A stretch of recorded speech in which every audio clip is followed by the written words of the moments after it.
Hello, and welcome everyone to this session about creating custom components for the FireMonkey framework.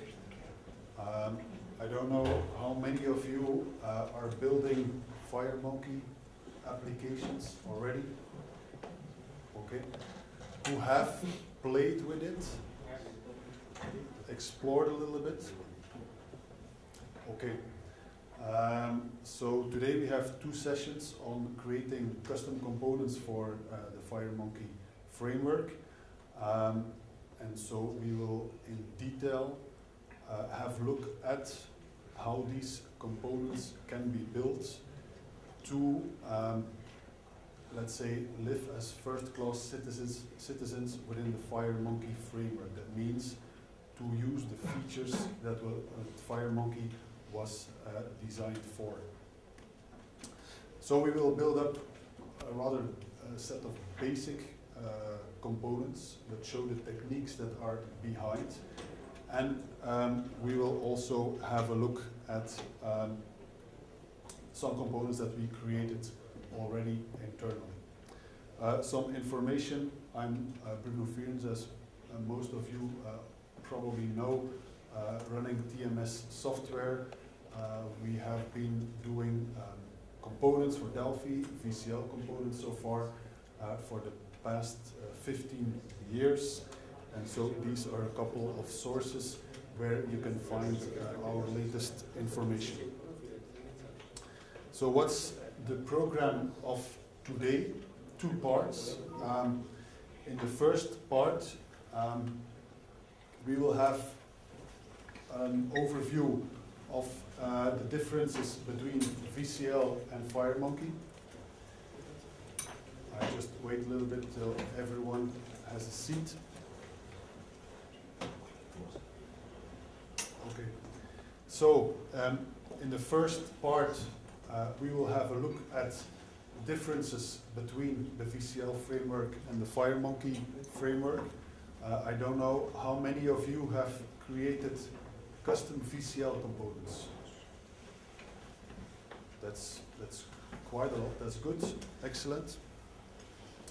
So then a second step will be to have a brief look at the architecture of the standard FireMonkey controls, because that's the basic source of information, of course. That's the first place where you would have a look if you wanted to create your own custom FireMonkey controls. And then we will step by step build up how a couple of techniques that can be used to create our custom FireMonkey controls. In the second part, after the break, we will have a deeper look at more advanced techniques that are being used. Then we will also have a look at several components that we created already, and have a look at the techniques that were used to create these components. And then, if there is time left, we can have maybe a little interaction, communication, conversation about what, from an application developer perspective, you expect to be available as a FireMonkey component, and what approach that you like the most and prefer the most to have these components in your hands. For those who are brave enough to attend these 2 hours session with me, I have some prizes. First of all, these 2 very cool FireMonkey t-shirts. So if you are walking around in the city with FireMonkey on your chest, that's maybe a little bit weird, but among developers you will sure be a hero.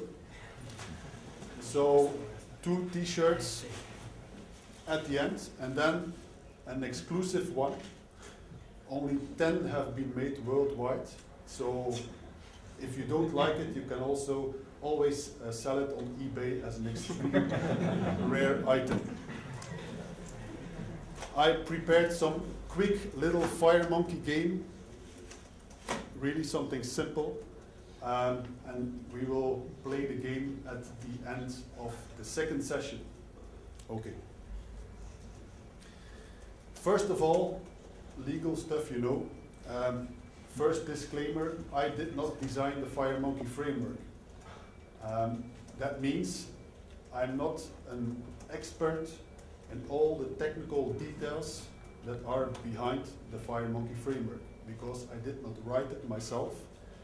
And unfortunately, at this time, there is not yet a Marco Cantu book explaining all the details. After the session.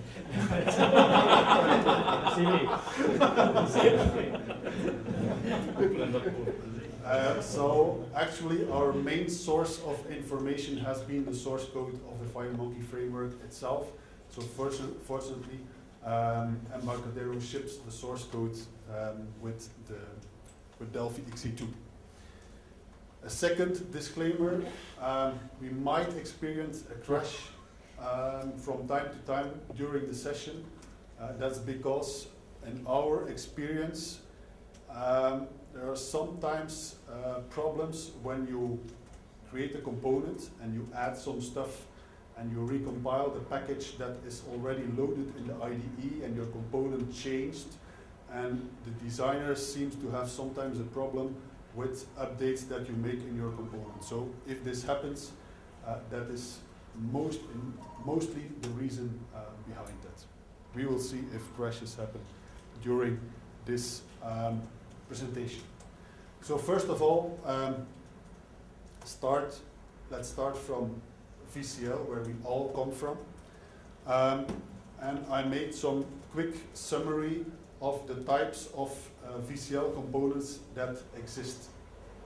So first category is the non-visual components that we all know, like a T-query, T-table, T-data source, and blah, blah, blah. Second class of VCL controls is controls that descend from T-graphic control. And these are actually really basic controls that do just that do not much more than painting and have very limited possibilities to do interaction with keyboard, for example.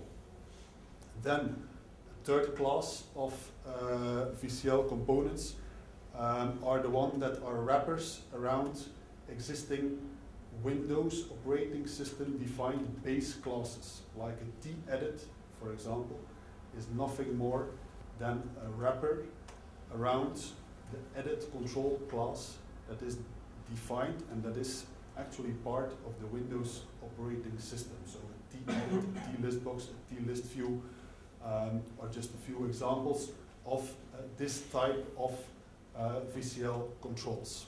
And then a last category, I would say, about VCL controls are the custom controls, like there are so many.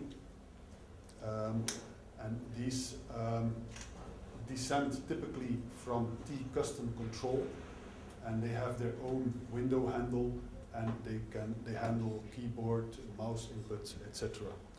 Examples, there are hundreds of examples, like all our components, most VCL components are based on descendants of T-custom control. Now, FireMonkey framework, if I would say what categories of controls are available in FireMonkey, I would say typically three types. Of course, the non-visual controls, the T-data source, the T-data set, client data set are all still available in FireMonkey. Then we have controls that descend from T-control. We will have a look soon what this type of controls can do for you. And then a third class of controls are the controls that descend from T-styled control. I believe there was already a session today about using styles in FireMonkey, and that's where this category or this type of controls comes into play. So if we would move an application from VCL to FireMonkey, what does it mean for our controls? One funny story is that from time to time we get an email from a user, customer, and he's asking us, when will you have a version of your TMS component pack available for FireMonkey? So somehow some people expect that they can take the VCL source code, do some I don't know what, and then expect that the things will run in FireMonkey framework. So we have to disappoint the user or the customer, because it's not like this, and we will see in a moment why it's not like this. But the good news is that the non-visual components, that many of them can be used both in FireMonkey and VCL. The perfect example are all the database related components that are perfectly working fine in both environments. So a lot of our components that are non-visual will also work in FireMonkey. There is one thing that you need to pay attention to. If even this non-visual component is using a Windows API function, then of course you will be in problems when you want to compile this to the Mac OS X target or the iOS target. That's something that of course you need to take in account. Then the visual controls. So that's something that you cannot really directly move from VCL to FireMonkey. Why is that? Because this T graphic control descending components typically use the GDI API, the Windows GDI API, or if it's on a higher level, they use the T canvas, the VCL T canvas, to do the painting of the control. And the canvas in FireMonkey is not the same as the canvas in VCL. So you cannot directly move these components to FireMonkey, because the really crucial element there is the T canvas that is not 100% identical between the two frameworks. As I said, VCL is based on GDI. FireMonkey uses different underlying operating system things depending on your operating system target. So, for example, in Windows environment, it will use direct 2D where possible. On Apple, it will use OpenGL.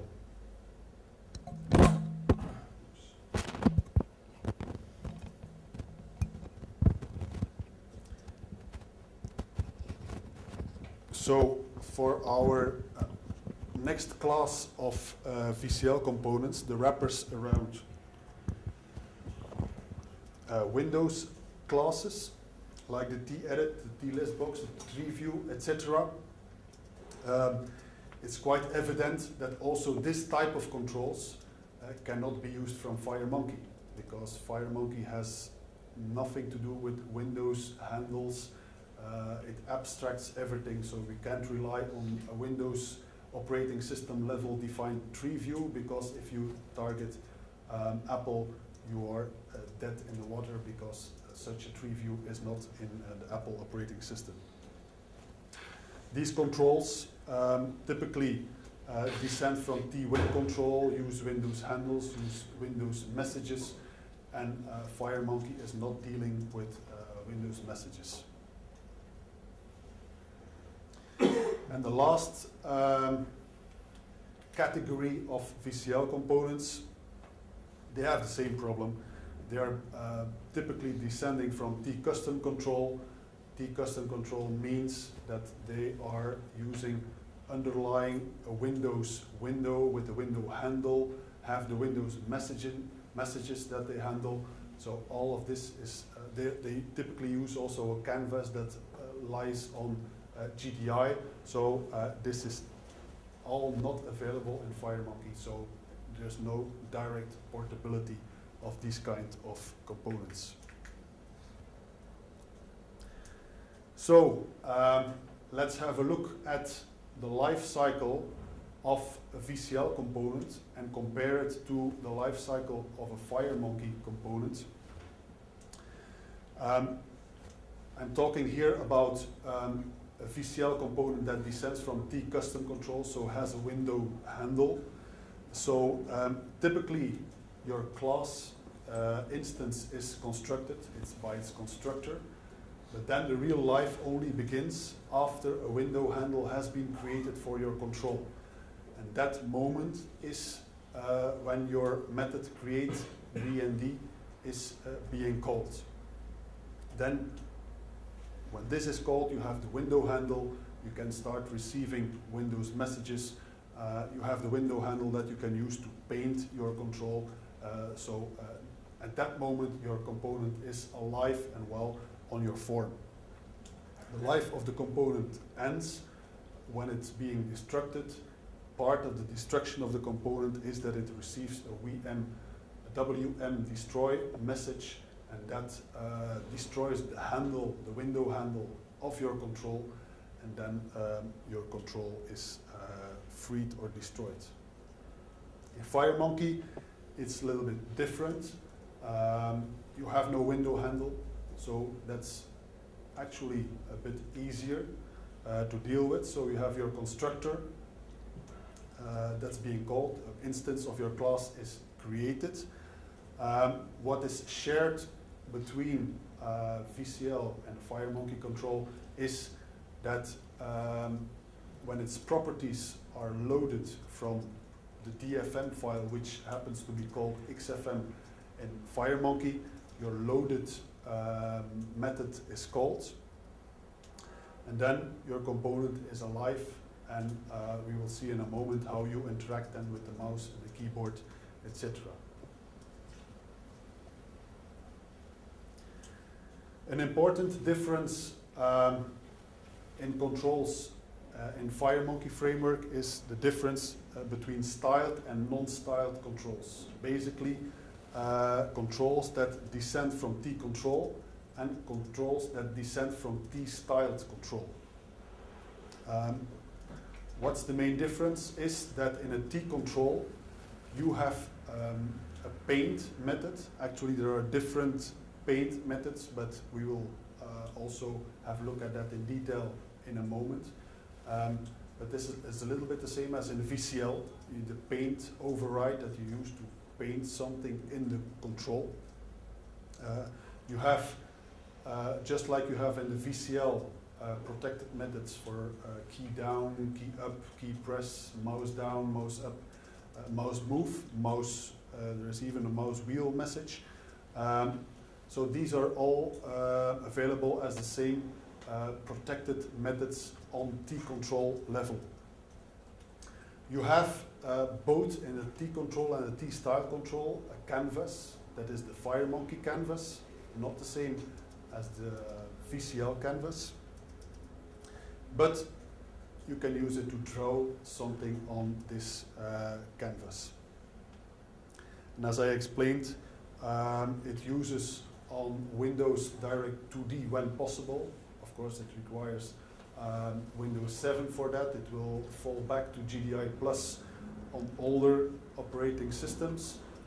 If you use the FireMonkey 3D application model, then it will rely on DirectX in Windows. On the Apple side, it will use OpenGL. Canvas, the T canvas abstracts all that, so you actually don't have to bother, or you're not forced to bother about all these details behind the scenes on operating system level. One major difference also is that FireMonkey controls, they use a floating point coordinate system. So where in VCL everything is on integer pixel level coordinates, in FireMonkey everything has a floating point x-axis and y-axis. Do any of you have an idea what actually is so important about it? or know a reason why this is the case. I see scaling is a perfect example, but it makes life so much easier to handle scaling. In VCL, you had to handle everything with rounding and then all the problems that come with rounding, etc. Another thing is that between the component and the operating system, it can use things like anti-aliasing to use this floating point based coordinate system. I give an example. If you draw a line on pixel coordinates .5, it will actually draw the line using anti-aliasing. So let's say we draw a black line on from coordinate 10.5 to some other coordinate 20.5, 20.5. Then it will use a shade of gray to draw this line because it's between pixels. And you cannot really draw this black line on the real pixel level coordinate. So that's how it uses shading to draw, to make a simulation of drawing near half a pixel. What's the life cycle of a styled control? A control that descends from T-styled control. You have the same thing, the constructor, the destructor, the loaded override, but there are two more important protected methods here that you can override. First of all, there is the getStyleObject method. If you create controls, you will typically always find yourself implementing this method. Because this is the method that is called when the FireMonkey framework needs to get the style definition, if we can call it this way, of your component. Apply style is being called when the FireMonkey framework, for example, needs to display your control and as such needs to apply the style definition for the component at that time. So the FireMonkey framework will at that time call your component's apply style method. And if you need to do anything particular when it will apply or has applied the style, that's the method that you will typically use. If, for example, you have some properties in your component, and as a result of a change of these properties, something in the style of the component has changed, then you will typically find yourself call the update style method, because then you force the FireMonkey framework to update, to apply the style again to your components. I talked a lot about styles already. Those of you who have followed the session about styles this morning, it will sound more familiar. I'm not sure if there are any of you who are not yet so familiar with styles. What are styles? I consider styles something like, it's a sort of Pascal variation of HTML, for example, where you will define the layout, the graphical elements of your control, or by an extension of your entire form. So the same thing in HTML, you have a div element, an input element, whatever. Styles in FireMonkey are something similar. They are just described in a different way. There's a little bit the same thing in WPF or Silverlight, where this style, it's not called style in WPF or Silverlight, but where the visuals are defined in XAML code, and here it is defined in a sort of description like you can find in a DFM file. What is a style? It's actually a hierarchy of TFMX objects. TFMX object is really a base class in the FireMonkey framework, And everything that descends from a TFMX object can be part of the style. Can be hierarchical, because in a TFMX object, you can have child TFMX objects, and in this child you can have childs again, so you can have quite complex hierarchies of these objects. This set of, let's say, TFMX objects that make up your style are what define the look of your control or your form in general, and are stored in as a resource typically.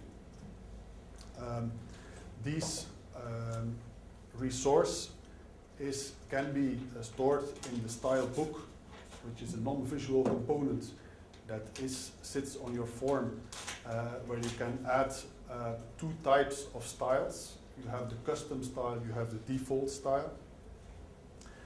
And your style book can hold or store all this information. We will see in a moment the difference between this custom style and default style and how it is stored in the style book. This is a class diagram of the FireMonkey framework that is definitely worth looking at if you start out creating FireMonkey controls. So let's have a look at it. As you can see, the TFMX object that I talked about sits here. It sits right on top of T-component. T-component because this is a type of class that can persist itself in a DFM file. TFMX object can have children. That's the hierarchy I talked about, that you add FMX objects inside FMX objects. Can stream itself, persist itself. That's very important because the style needs to store itself in the style book and ultimately goes into the XFM file, for example. And then many things descend from this TFMX object. First of all is the T control, and the T control introduces the canvas. So this canvas is the class that sits on top of the operating system defined graphical system. As I said, Direct2D, GDI Plus on the Windows side, OpenGL on the Apple side. And then here we have the T-styled control. So that is the class that is aware of dealing with styles, has the style lookup property, because this is the property that will define what kind of style is applied to the component. And as you can see, from this T-style control, many of the base class FireMonkey controls descend. A T-panel, a T-edit, a T-checkbox. There are actually several missing here. T-button, T-label. As you can see, they all descend from the T-styled control. We will also see in the second part of today that we have for some, actually for one control, used T control, and for all the others we have descended from T-style control. There's a specific reason for that. We will explain it in a moment.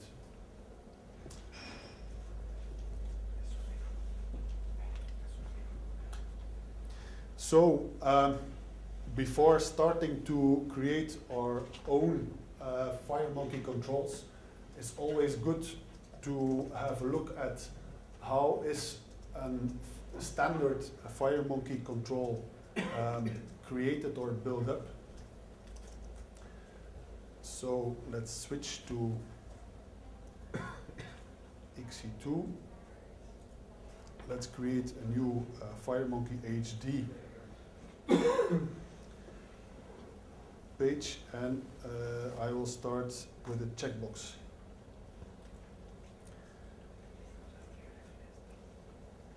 Those who are familiar with the internals of a checkbox in VCL will know that it's nothing more than a wrapper around the Windows checkbox. So Windows defines how the check image or graphic looks like, and Windows will draw the text that is associated with your checkbox. There is not much that you can do to change the look of your checkbox, for example. If you run a VCL application with a checkbox on Windows XP, this checkbox will look in a different way as the same checkbox on Windows 7. Windows 7, you have this bluish animation when you hover over the checkbox, for example. That's because it relies on the Windows checkbox, and Windows determines how it will look like. Here it's different because your checkbox, FireMonkey checkbox, is created from what we see here. This is the style that defines how your FireMonkey checkbox looks like. We start with a T layout that is, let's say, the wrapper wherein the elements that make up your checkbox are defined. And if we have a look at this, first of all, you see a background. So that's a T rectangle. If you remember the chart from the hierarchy diagram, a T rectangle descends from T shape, and T shape descends from T control, which descends from T FMX object. So this T rectangle is nothing more than a rectangle that has a brush and a stroke defined. Brush that defines the fill of your rectangle, the stroke defines the border. So the text is this part, so it's made up of rectangles defining how the checkbox looks, and then let's say a label that holds the text of your checkbox. And we have two animations. Why? Because if you click on the checkbox, the tick mark appears. There is some slight visual animation when that happens, a slight color change, and you see that animation happening if you click it. So this animation is part of the style that defines up your checkbox. Then we have a Teapot.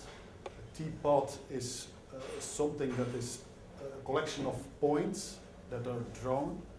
You can compare it a little bit with a polygon in VCL.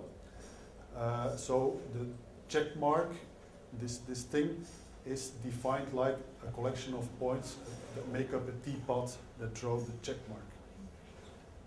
So that's how something as basic as a checkbox in FireMonkey is created. Something more complex is a list box. So let's have a look at what a list box is made up of. First of all, we have the list box style, which consists of the background. Here is defined the selection as a rectangle, and it defines how a selected item within our list box will look like. Then we have the different parts of the scroll bar. Within this style are vertical and horizontal scroll bars. The scroll bars itself are, of course, also defined by a style, and here we can inspect all the elements that make up a scroll bar. So every part of the scroll bar, the buttons, the trackbar, the thing between the up and down buttons, everything is defined as an element, basically something descending from the FMX object to make up this style. So as you see, I think it can get quite complicated. how everything is built up.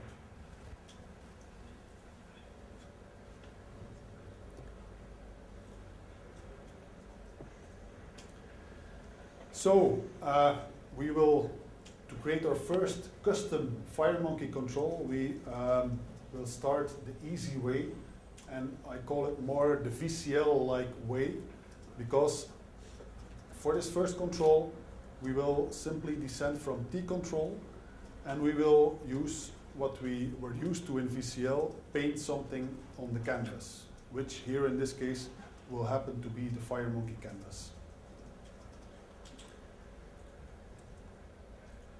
So let's open the package that holds this first control.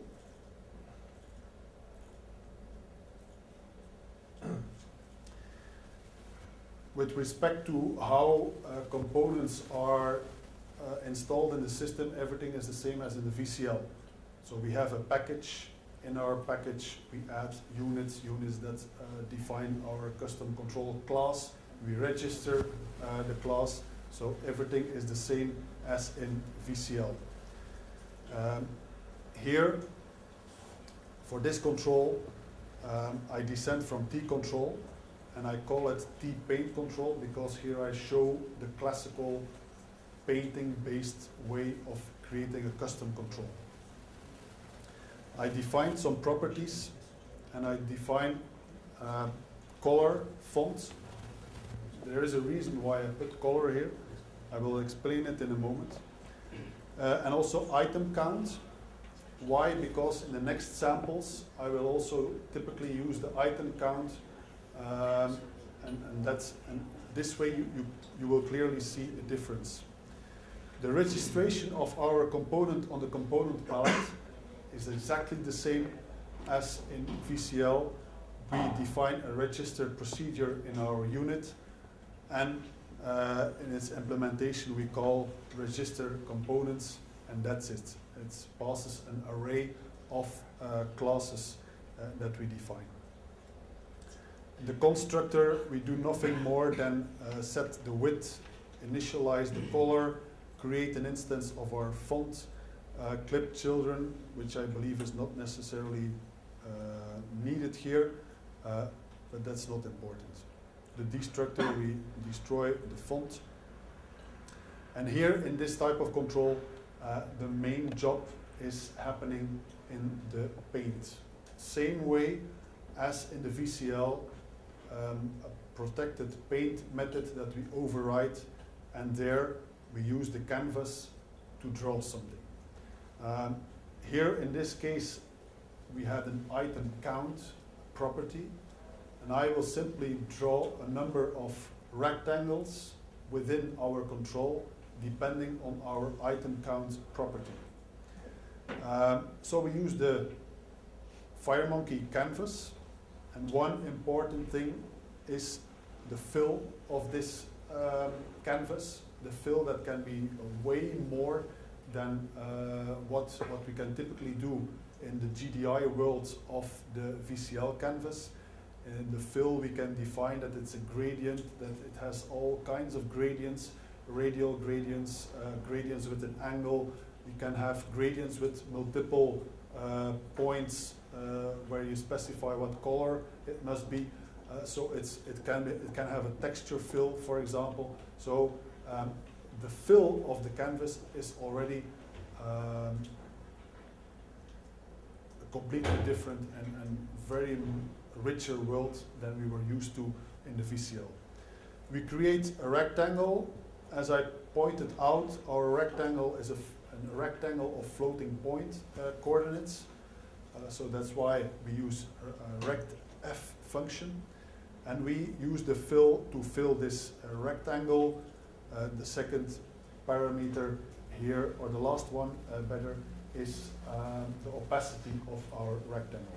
The stroke is what defines how we draw lines, in this case the border of our rectangle, and also this one has quite a set of properties that can define how a line is drawn, and this is initialized here. and we draw the rectangle, and finally we also draw some text within an item. In my set color property setter, we update the color and we repaint the control, and that's about it. Actually, that's something that's not correct. More appropriate, it should be something like this. So let's install this package, and let's create a new FireMonkey application that will use this control. It's on the palette as the T-Paint control,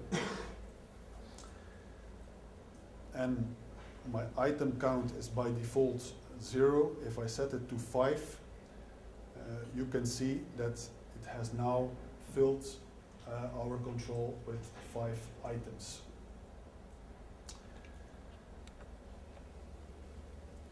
That's something that you can do. Actually, that's weird. That's very weird. Let's have a look. Because I had a specific reason. That's strange. Maybe it's related. This is XE2 without update 1 installed. I did not install it yet. But actually on my development machine, the color property was not shown, as in this case, with a color picker. It was just shown as numbers. And I could only update in the object inspector the color by setting a number. And I have been in touch with the team, and they confirmed it as a bug, and they would solve it in another update. So I'm not sure why. Maybe it's something that was introduced in update 1 and not yet, and was working in the first release, and will be fixed in update 2 again. I'm not sure. But I wanted to use this example to show you that maybe this is not the ideal way to create a FireMonkey component, because you are ignoring the use of styles completely this way. I've created a completely non-stylable control. It will work, but it's like a violation of the principles of the FireMonkey framework. But you can do it, and it might be the fastest and the easiest, at least, yes, the fastest and easiest way, if you have some specific component that does some drawing, to move it from VCL to the FireMonkey framework.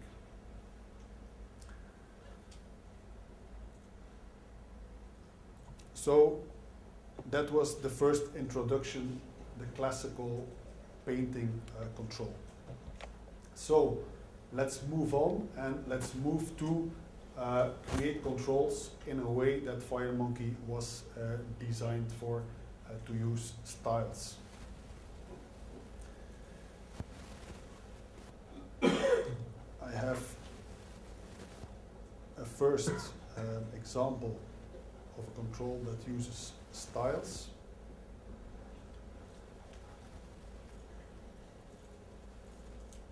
Something very basic, but to show the principles.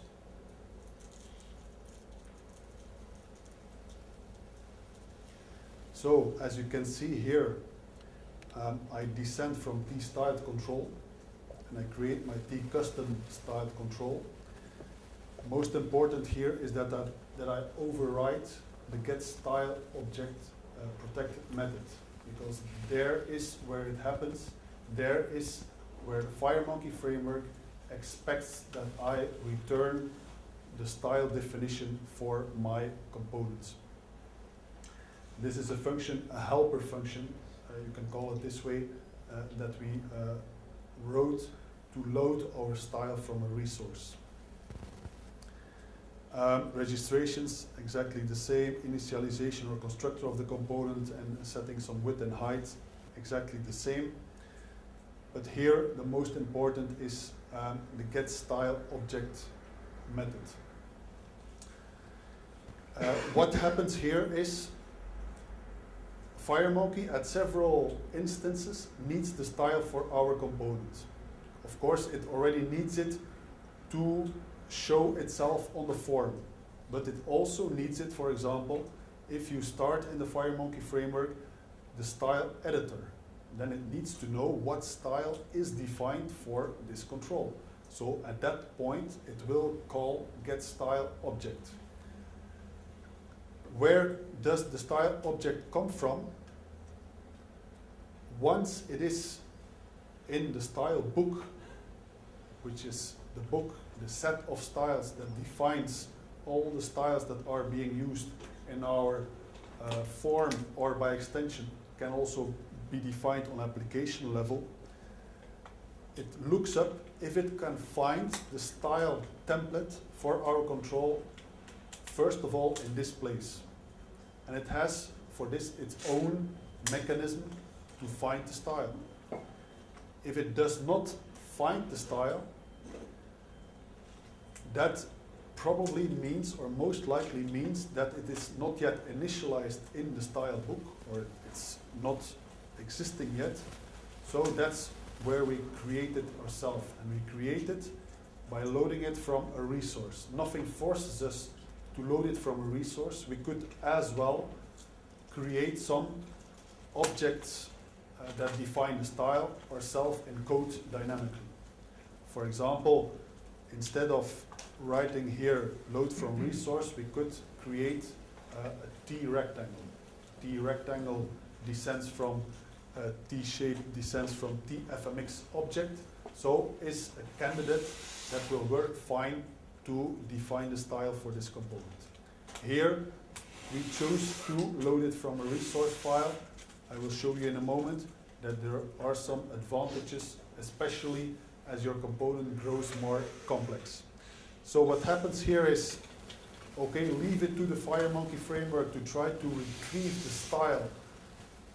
And it might do it by looking at the style book, depending if there is a default style defined. If I already have defined a custom style for this component, the FireMonkey framework will figure that out and will load it for us. If nothing is defined yet, is found yet, we load it from the resource. And we return it as a result of this getStyleObject function. Our load from resource is a helper function. What it is doing is simply looking it up in our resource file, read it from the resource, and return it as a T control. Let's have a look at this resource file. In this resource file, I have the name of the resource, which is the name of my control without the T, and I append the name style behind this. And then the file that holds the content is this file, customStyleControl.win.style. Why am I using here this particular name? The resource compiler, I'm also using this name, customStyleControl.win.rc. The resource compiler will create the customStyleControl.win.res file. We could define a different style for the Mac operating system, for example. If something has to look in a different way on the Mac, we can define two resources and conditionally include one or another resource depending if we compile on Windows or on the Mac. You can see here in the source code of our component, here I am assuming that, okay, it's on Windows, we're working on Windows, we're only using one. But you could have something like this. If the define Mac OS is set, load another resource, otherwise load it from the Windows resource. Let's have a look at what is defined in this style file, because ultimately that is that will define how our control is built up. And I have a look at this with an editor. So this looks a little bit familiar with how a DFM file structure is. It's just a little bit different. So we typically have a hierarchy of a T layout with one important property here, the style name. Because this style name is the unique name that we can use to look up elements in our style and eventually set properties, do some additional things with it, etc. In this layout we have a rectangle, and in this rectangle we have some color and some border color defined, and as it is hierarchical, we have within this rectangle a T button. As you can see, everything that descends from TFMX object you can put in this hierarchy. So you can create a custom control and also use this custom control as an element in a style for another control. So the possibilities are endless for mixing up different parts, custom controls in styles, etc., etc. So let's have a look at how this control will look like when I install it and create a new FireMonkey application to consume this control.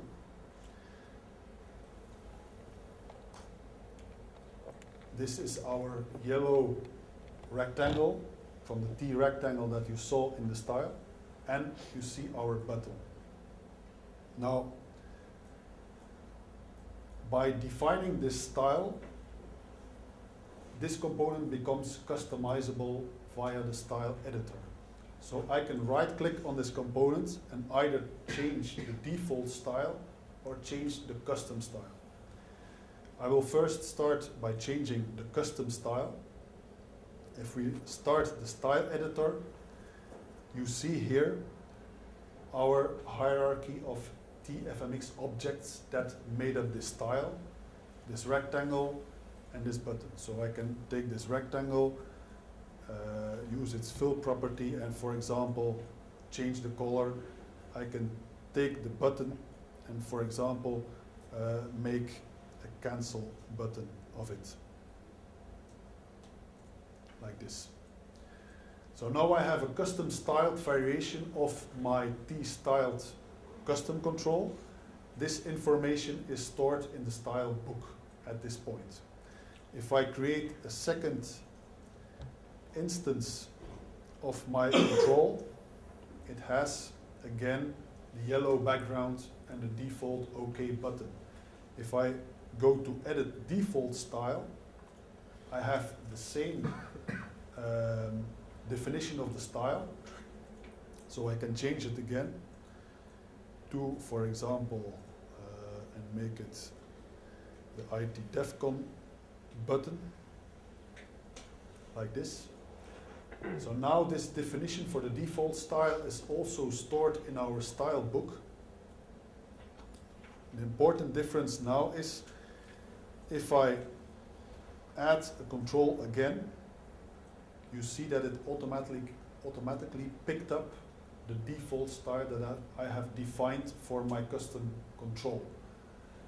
If you think back at the code here, the getStyleObject call, in this case, the inherited getStyleObject call already found the default style for this control in the style book, loaded it from the style book, so it was not necessary to initialize it with our own style definition in the resource. That's how the things in the background worked. Okay, so far we already have something, but it's not yet a very functional component. So let's move on to something more functional. As you will see throughout this presentation, we will slowly build up all the techniques that you can use to work with these styles.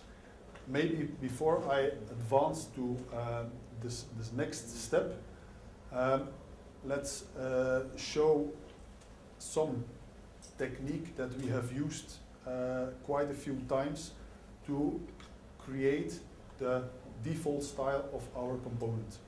So as you have seen in this style file, this looks amazingly familiar with how a DFM file, or in this case an XFM file, looks like. That means actually that we can use the design time editor in Delphi to create already a basic style for our component. So what we did in many cases is start an empty FireMonkey HD app and add, for example, a T layout. Within this layout, we add, for example, a rectangle, if this would be our control. Let's say this control will use a scroll bar. So we add a scroll bar, and we add perhaps another scroll bar, and change its orientation like this. And perhaps this is a special control that has a button sitting here. I will not go to all the elaborate steps to do all the aligning so that it aligns up all well. For example, this could be our custom control, okay? If we have a look now at our XFM file, this is how it looks like. We can find here the layout that encapsulates. Let's have a look if I forgot this one. So the two scroll bars are okay. So, okay. Let's save this style file and let's move back to this package with our components, compile it again, install it, and now create a new FireMonkey application with our custom styled control. And as you can see, and I believe that I know why it did not pick up, and that is something that you will find yourself always fighting with, is that it has not recompiled our resource. So that's, I would say, why not, David, why not always recompile the resource? So what I have to do now is go in this RC file, make a change, save it, and before I will get into crashes, I delete it first, because I believe that will very likely crash. Okay, so now the resource should be rebuilt. There's another thing I forgot. It will still not work. Let's open it. I believe that we will now see nothing. Okay, it's here. So this is the thing that it loaded up from the style resource that we changed. So you see here that it's quite easy to create the basic skeleton of a component. So let's move on to the next thing, because now we do not have something really interactive. We just have this style. We can use the style designer to change it, but other than this, on a component level, there's not much we can do yet. So now the next step is to bind some properties of our control to things in the style. And the name that I see, let's say, arise, or I think, as this is all very new, that will become a term is a style contract. That is as you have seen, I could change behind the scenes of my component the style of my control completely. I change it from the yellow rectangle to a sort of scrolling control. Of course, your control needs to interact with what is in the style. So therefore, there is something like a style contract. A style contract means that in order for the component to know what is in the style, you need to set on specific elements in the style a style name. And that name is specifically what will enable the control to find an element within this style and to be able to access it, to change properties, to deal with it. So in this third step, we move to this kind of interaction. So let's open up the package. And what we see here is basically nothing much more than previous control, just the introduction of a text property, the override of the apply style, and our property setter. That's it. So same thing here. We have our resource file where we have some style defined in the resource. And what we do now, the getStyle object is exactly the same as the previous example, the load from resource, exactly the same. But here in our property setter for our text property, we call apply style. This means that something changed that affects the style, so the style should be updated in our control. And here specifically, in this case, this means that this text should be set in some element in our style. And this is done in our method update text. What does it do? It locates a TFMX object in our style with the name text res. If it finds this element, it sets the text of this element. Let's have a look at the style definition that we use for this control. So this is our layout. Within the layout, a rectangle, and within the rectangle we have a label, a t-text. And we gave it a style name text res. So our component will locate this specific element, and that will enable the component to manipulate or to set the text of this element. So let's install this component, and let's add a new FireMonkey application, and the name is the custom styled text control, like this. In this example we have a green rectangle, and on this component we have the text property defined. If we set this property, you see that within this rectangle the text is appearing. So this means that this t-text element within our style has been updated. So from the property setter we tell the FireMonkey framework, please update the style. When the style gets updated, then we look up the element in the style and set its text property. So that is the next step in building up a FireMonkey control. In our first control, that will be the last example for the break. In our first control, you have seen that we have used painting to paint some rectangles within our T control.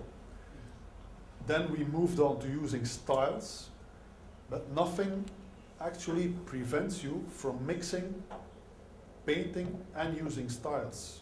You can combine both within a FireMonkey control. There are,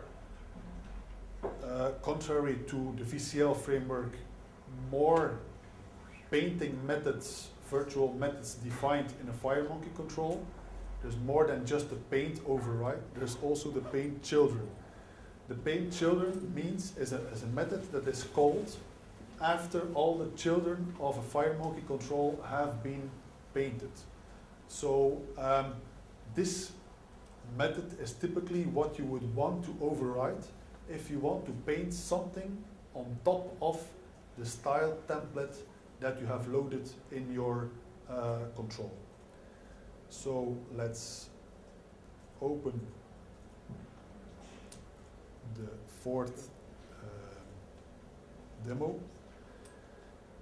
If we quickly have a look at the source code, it's basically the same as the previous example. The only thing is that we added here the paint children override. And in this paint children method, what are we doing? First, inherited means let the base class paint all its children. After that, we draw on top. And what we do here is simply draw a line on top, just to make it very visible how this is doing its job. We install the components and add a new app. And this is our custom styled painting control. And as you can see, it's the same as the previous example, just it painted something on top of this control. So it shows you can really mix the two worlds within a FireMonkey component. You can also override the paint, but then your children will be on top of what you painted in your paint method. So you can, it depends on how you want to design your component. If you need some background, something special, then the paint override is perfect. So here ends the first part of the custom controls session.